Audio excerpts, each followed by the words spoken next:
She released her first album, 11th Hour, and went on to produce 4 albums and several singles that ministered deeply to thousands. Her first album, launched at St. Andrews, Nairobi, drew great crowd, proof of how God had lifted her from humble beginnings and used her as a vessel of encouragement.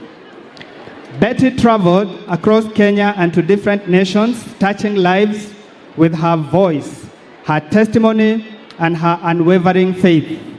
Through her songs, she reminded us that God remains faithful even in life's darkest moments. Betty was a very kind-hearted woman who interacted with fellow artists. She was a committed member and the secretary of Blessed Beautiful Sisters, and also a devoted member and trips and events organizer of Royal Family Club until her demise. Marriage and family. In 2012, Betty met Pastor Kanyari, and together they were blessed with 2 wonderful children, Sky Victor and Danny Victor. Though their union later came to an end, God continued to guide her steps. In 2021, she found love again and married Hiram Gitau Muthoni, known to many as Tash. They built a beautiful life together in Kenya and occasionally in the United States. Her children and her husband were her joy. Betty was not only gifted musician, she was enterprising, generous, and visionary.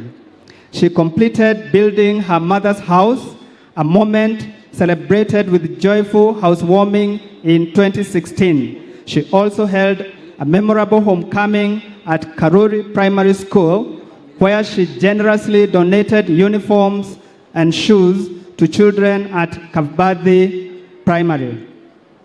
Betty ventured successfully into marketing, real estate, travel promotion, and beauty products. In 2023, Betty, together with her husband, founded a real estate company dealing in land and homes. She also established Tambua Production, a video and photography studio. Betty always dreamed bigger, reached higher, and worked harder. At the time of her passing, she was preparing a new album, one that, though unfinished, remains a symbol of her unwavering passion for ministry. Illness and final moments. In her final days, Betty fell ill and was treated for low hemoglobin, receiving several transfusions. Though she seemed to recover briefly, her condition worsened and she was eventually diagnosed with acute myeloid leukemia, a condition that affected her blood's ability to clot. She was transferred to Kenyatta National Hospital for specialized care.